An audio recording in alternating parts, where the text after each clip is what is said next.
И вновь здравствуйте, уважаемые порталы, посетители портала goodgame.ru. Сейчас мы сидим с довольно известным человеком, это Роттердам. И сейчас мы с ним пообщаемся, как у него вообще дела в жизни. So, hi, Rotterdam, what's happening? Not much, just checking out the event, watching some games. I have to cast soon, not yet, but like in 1 hour or so. Just talking with the players and following the games. Yeah, nice.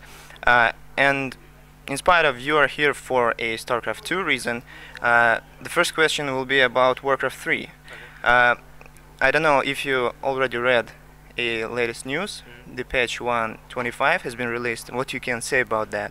Yeah, I read it a little bit. I think it's actually really good. A little bit too late, or actually very too late, but it's a good patch. I'm really happy they changed Farseer a little bit.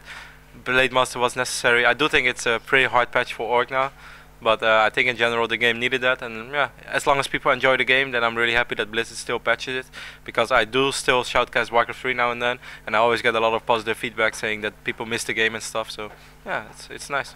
Yeah. Are you going to show some nice hardcore Farseer action? Maybe. I'll never say never, but for now I focus on StarCraft 2. Yeah. Talking about StarCraft 2, how much do you practice this game, and are you going to play that competitively?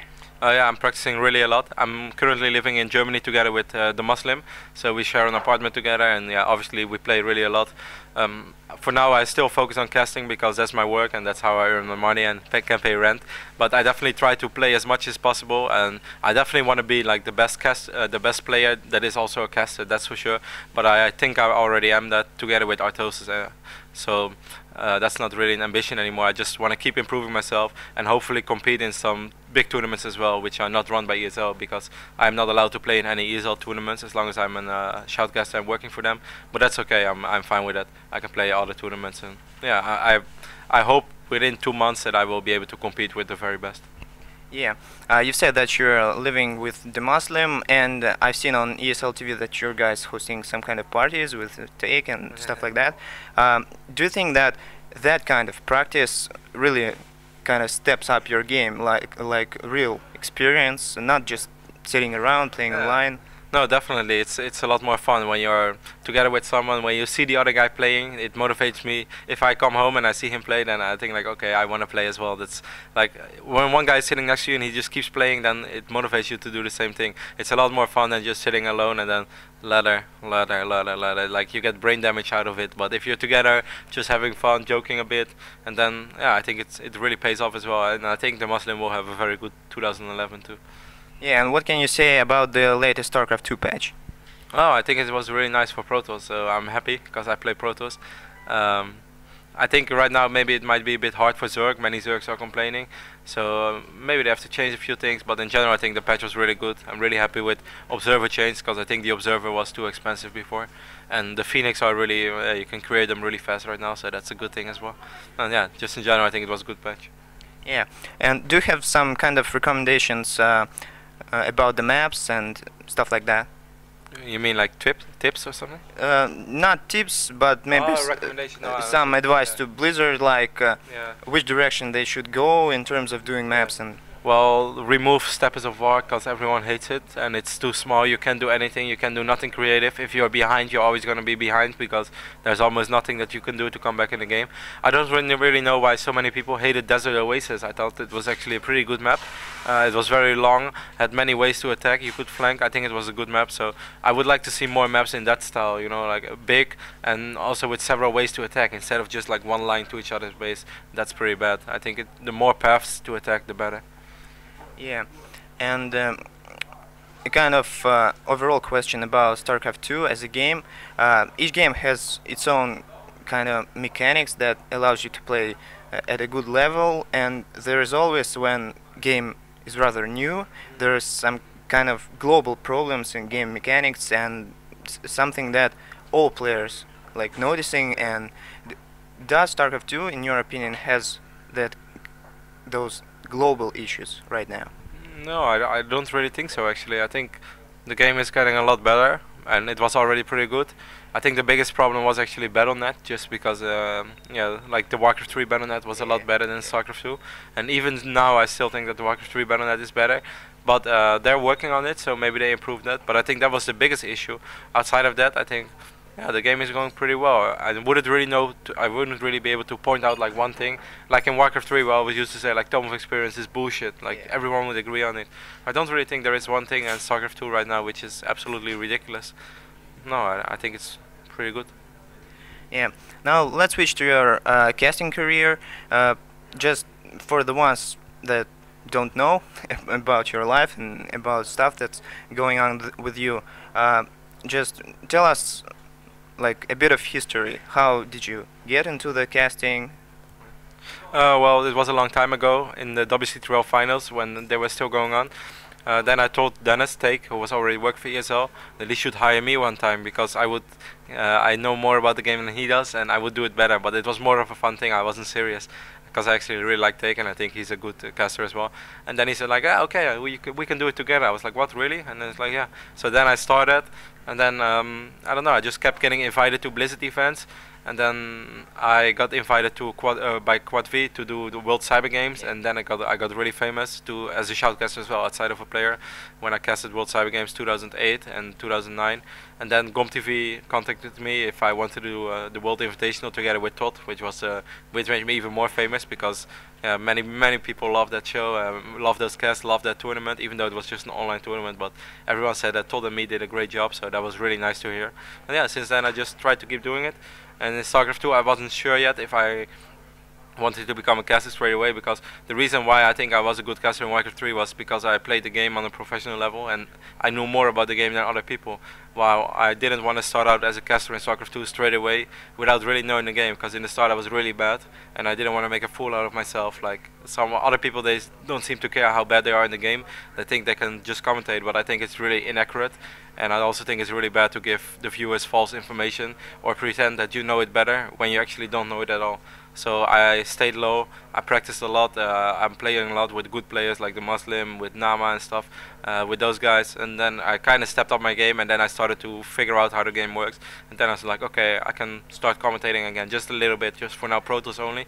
But then I got hired by ESL because I knew they were searching for someone, and then I thought, okay, I'm just gonna apply, maybe I'll get a job, and yeah, I got it, so I was really happy, and yeah, now I'm pretty much focused on casting. Yeah, so it's pretty much fun for you, and for how long do you plan to continue that stuff? Yeah, as long as I earn money with it, because yeah, you need to earn money in life, otherwise you don't get very far. You can't pay the bills by saying that you're good in StarCraft if you don't earn anything. But yeah, I really enjoy it right now. I enjoy casting. I think I don't know, I go to my work every day with a big smile on my face. It doesn't even feel like work to me, it just feels like doing what I love to do. So yeah, I continued doing it for quite some time. I really hope StarCraft 2 gets a lot more popular, even grows bigger, more events, and that would also be better for me. But I will also definitely really play a lot, because I also want to play tournaments myself. So I really hope the future is bright, and I think it is. Yeah, it true is. Well, that type of question, I've heard that you are going to run your own school for new players. Can you share a little bit more information on that? Yeah, it's sort of a fun show. It was first not really a serious idea, but then we started to work it out, and then we thought, yeah, there might actually be like a different target audience, because normally we commentate the games and we give lots of inside tips on the pro level, which is really nice for viewers who want to improve their game, or people who are good already, but even like the best players still learn like some stuff by each other, and that's normally like what we focus on, the players who are already good but want to get better.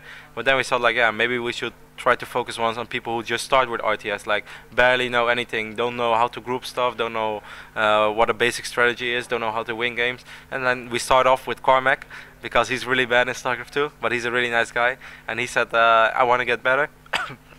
So we start off with Cormac. You can see how bad he is in the start, but then slowly, by my tips and by him playing, people hopefully will enjoy the show, and they will be able to improve their game without playing as much as people like me do, because not everyone has the time to play 15 or 20 games a day, of course.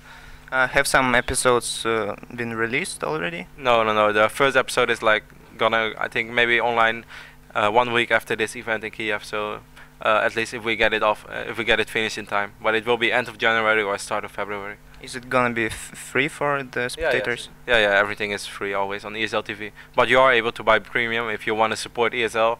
If you like events like this and you want to keep supporting them, and also like if you like casters like me, then you should buy premium. But all shows are for free. Yeah. Recently, we've hosted an event. I don't know if you followed it. It was organized, sponsored by Kaspersky. Yeah. Red Hawk won it? No. That's the other one. It featured 16 European players and 4 Koreans from GSL. We've invited them, and the thing is that no one from Europeans was able to defeat Koreans. So. Yeah, that's a tournament I didn't really follow it actually. So my question is about Korean dominating the scene. Do you really think that they are already that far? No, I don't think so at all. If I watch GSL, I don't even watch it that much, but whenever I do watch it, I must say I'm often very, very disappointed, and I think they play really bad. Not all of them, of course. The top Koreans are good, but the overall level is definitely not better than the Europeans. I'm really sure about that. And people say like, yeah, we send a few Europeans over there, but there are Koreans in the final, which is obvious. I mean, if there are like 126 Koreans competing and 4 Europeans, it would be pretty weird if we have like 3 Europeans in the semi-finals. But I really think you will see it in like massive events like World Cyber Games whatsoever. I don't think the Koreans are gonna dominate at all. Like they will definitely be good, just like in Warcraft 3. You know, they will be good. Everyone knows that they are part of the best, but they are not like so much ahead of the Europeans. I don't think so. Are you going to attend that event in Finland on the 11th of February? I don't think so actually. I would like to go because so many of my friends are going, and I think it would be a really fun event. And even Grubby is going, and Todd is maybe going. So I would really like to go there, but I'm not going there as caster, I believe, because they didn't contact me. And as a player, it seems a bit useless because I'm not good enough yet to do anything worth mentioning. Like I do think I would be able to win a few maps, but I don't go to Finland to win a few maps, so I don't think I will go there. But I will definitely watch it online because I think it's going to be a great event. Do you still keep in touch with your friends from Warcraft 3 community? Yeah, actually, last night, I just arrived yesterday, but last night I called Fix straight away from Ukraine, the old Undead player, and I called him like, yo man, I'm in Kiev. He's like, oh really, you're in Kiev? I'm like, yeah. He's like, okay, where are you? I'm like, yeah, in Cyber Arena. He's like, okay, we come there. And then like 30 minutes later, I see look around, I see Hot and Fix standing behind me. So that was really cool, and then we went out for some drinks and some other places, but it was really cool. I really like those old guys, and just in general I have many online friends who I still talk to a lot. But yeah, whenever I go to a place like this, I will think straight away back like, who are my friends? Yeah, Fix and Hot, that would be awesome to meet them, and now I met them already, so really good times. Well, I think that's a nice moment to end our interview. Last words are yours. Well, just thank you for the interview. Shout out to the Ukrainian and Russian community. They used to like me, so I hope they still do. Shout out to Good Game.